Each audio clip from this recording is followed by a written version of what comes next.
Me kipume arvama, et tänased noored sünnivad nutitelefon näpus ja oskavad digimaailmas liikuda sama loomulikult kui hingata.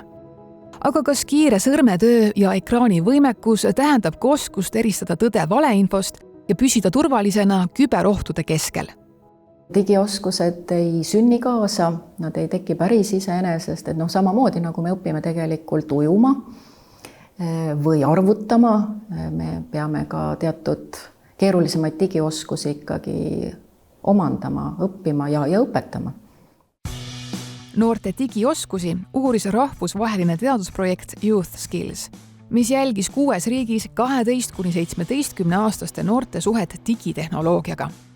Uuring tõi välja, kui heal tasemel on õpilaste digitaalne kirjaoskus ning millest neil kõige rohkem vajaka on.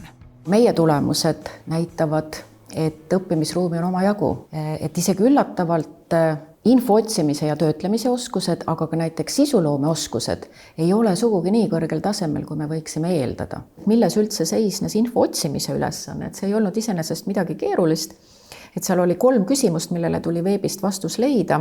Kõigepealt tuli leida 2020. aastal linastunud Greta Thunbergist rääkiva dokfilmi režissöör, kellega koos sai Greta Thunberg alternatiivse Nobeli preemia.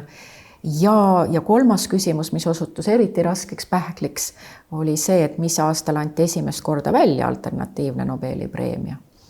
Ja siin me näeme, et Eesti õpilastest veidi alla poole leidis sellele küsimusele veebist õige vastuse.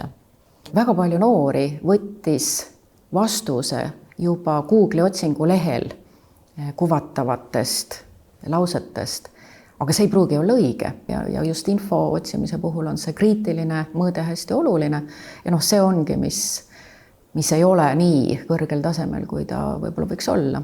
Kriitilise info töötlemise oskus, ma oskan kontrollida, kas internetist leitud info vastab tõele, et siin on juba oluliselt vähem, on 68%, kes sellega enesekindlalt nõustuvad, et nad seda valdavad.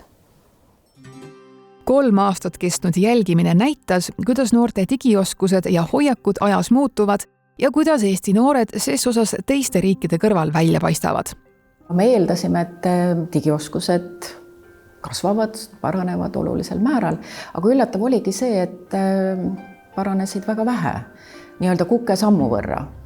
Eesti õpilased on üpriski keskmisel tasemel teiste riikidega võrreldes ja pisut paremad on meil tehnilised oskused. Tulemused näitavad, et klikkimisoskus ei võrdu automaatselt digipädevusega. Infomöll, valeuudised, vihakõne, küberkius ja lõputu ekraaniaeg võivad hiilida vaimse tervise kallale, segada und ja raputada sotsiaalset arengut. Vaimse tervise mõju puhul leiti uuringus uue nähtusena ka algoritmide toime, mis võib võimendada noorte vaimse tervise probleeme.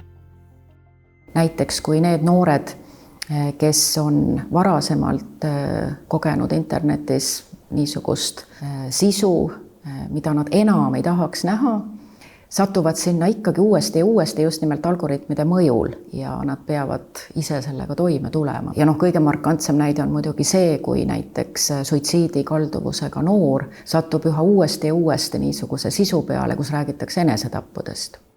Lahendusi noorte kaitsmiseks interneti ohtude eest otsitakse igal pool. Näiteks Taani plaanib keelata alla 15-aastastele sotsiaalmeedia kasutamist ja ka Austraalia kavandab alaealistele sotsiaalmeedia vanusepiiri kehtestamist. Mina ei poolda lauspiiranguid. Seda sarnaselt paljude meediauurijatega ka mujal maailmas.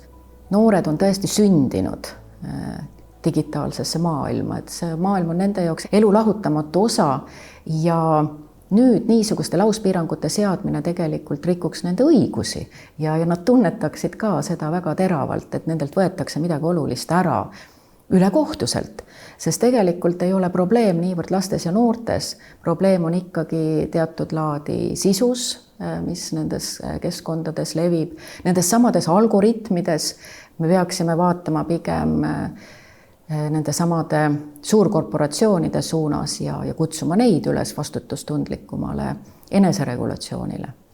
Ja selles osas midagi väga palju ette ei võeta, kuna see ilmselt kahjustaks ärihuve.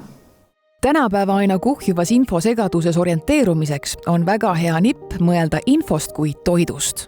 Ei ole ju oluline süüa palju ja ükskõik mida, vaid oluline on süüa seda, mis on kvaliteetne ja hea ja vajalik ja just nii palju kui vaja. Ja täpselt samamoodi on ka infoga. Digipõlvkond ei vaja ainult uusi äppe, vaid oskust mõelda ja seda saab õpetada. Ja nii ongi, et digioskused ei alga sõrmedest, vaid hoopis peast.